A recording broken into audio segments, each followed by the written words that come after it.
নমস্কার বন্ধুরা। আজকে শুভ শিবরাত্রি।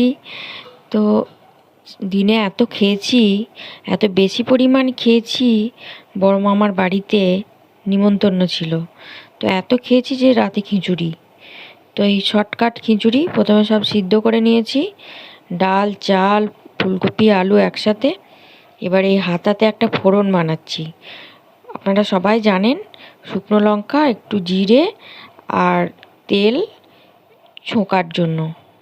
তো এবার খিচুড়িটা হয়ে গেছে, আমি ফোড়নটা দিয়ে দেব। এটা খেলে আশা করি পেট ভালো থাকবে আর শান্তিতে রাতে একটু ঘুমও হবে। এই যে এবার আমি ফোড়নটা দিয়ে নিচ্ছি, ব্যাস খিচুড়ি রেডি। সকালে এত বেশি বিরিয়ানি খেয়েছি যে রাতে এর বেশি আর মুখে কিছু রুচলো না, আর রোচালেও মনে হয় পেট ঠিক থাকতো না।